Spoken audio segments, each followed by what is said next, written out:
नमस्कार, जय श्री कृष्ण। आज 16 ज्ञान यूट्यूब चैनल में आप सभी का स्वागत है। फ्रेंड्स, आज हम सुनेंगे करवा चौथ व्रत कथा। करवा चौथ का व्रत है वो 1 नवंबर को है और करवा चौथ की कथा सुनने से पुण्य की प्राप्ति होती है और करवा चौथ का व्रत करने से पति की आयु उम्र लंबी होती है और घर में सुख समृद्धि रहती है। तो सुहागिन महिलाएं करवा चौथ का व्रत करती है और कुंवारी कन्या अपने मन चाहे वर पति के लिए व्रत करती है। तो करवा चौथ की व्रत कथा। बहुत समय पहले की बात है। एक साहूकार के 7 पुत्र और एक करवा नाम की पुत्री थी। सभी भाई अपनी बहन से बहुत प्यार करते थे, क्योंकि 7 भाइयों के बीच में एक ही बहन थी। बहुत प्यार करते थे, यहाँ तक कि पहले तो करवा को खाना खिलाते फिर स्वयं खाते। पहले अपनी बहन को खाना खिलाते और फिर खुद खाते। एक बार उनकी बहन ससुराल से अपने मायके आई थी। जब शाम को सारे भाई अपने काम से वापस आए तो बहन को बहुत बेचैन देखा।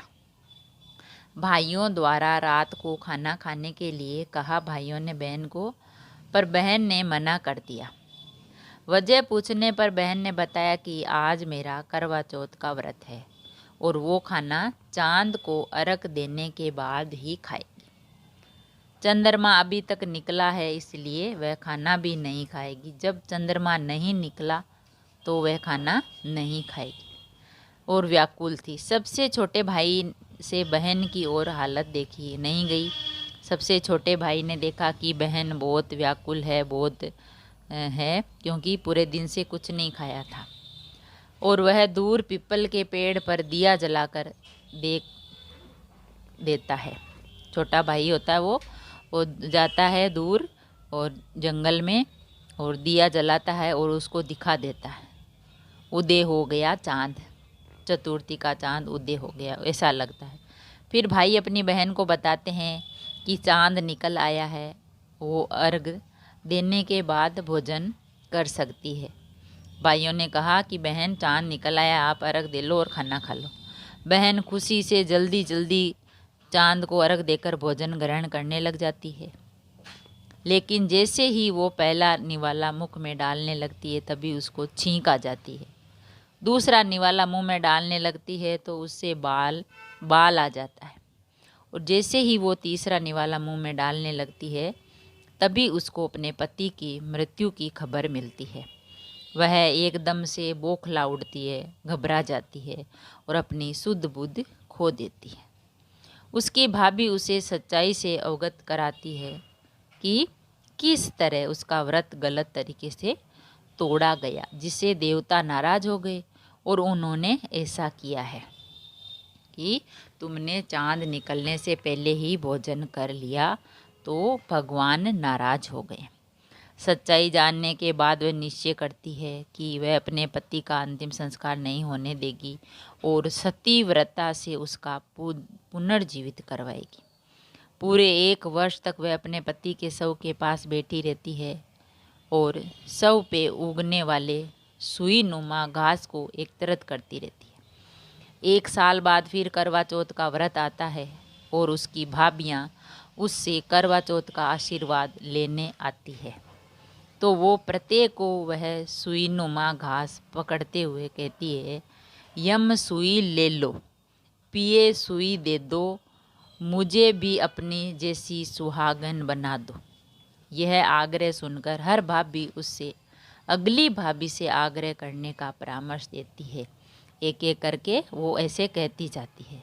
इसी तरह जब छठे भाई की बीवी की बारी आती है, सबसे छोटी भाभी की, तब वह कहती है सबसे छोटे भाई की वजह से उसके पति की मृत्यु हुई थी, क्योंकि जो सबसे छोटा भाई था उसी ने ही उसको दीपक का जो चांद दिखाया था, तो उसी की वजह से हुआ है।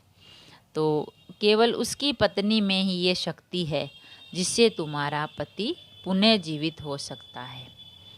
छोटे भाई की वजह से उसके पति की मृत्यु, इसीलिए केवल उसी की पत्नी में ही शक्ति है कि तुम्हारा पति पुनः जीवित हो सकता है।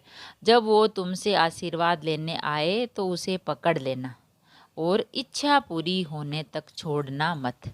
उन भाभीयों ने कहा छेओं ने कि वो छोटे भाई की भाभी आए तो उसको पकड़ लेना, क्योंकि उसके पति की वजह से ऐसा हुआ है, और छोड़ना मत।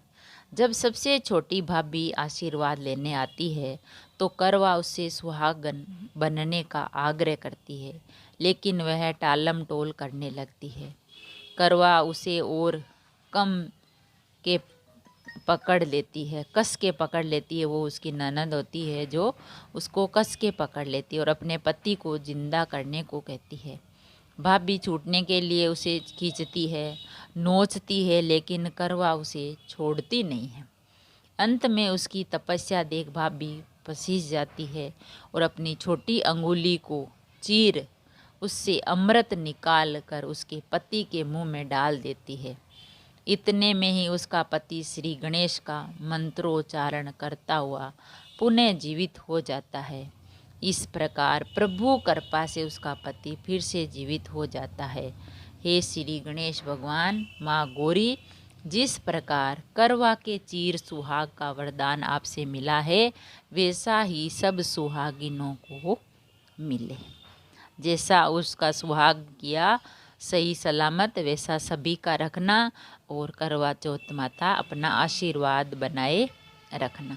अगर कहानी पसंद आई तो लाइक और शेयर ज़रूर करें। ऐसी ही कहानी और कथा सुनने के लिए चैनल को सब्सक्राइब करें। थैंक यू, धन्यवाद।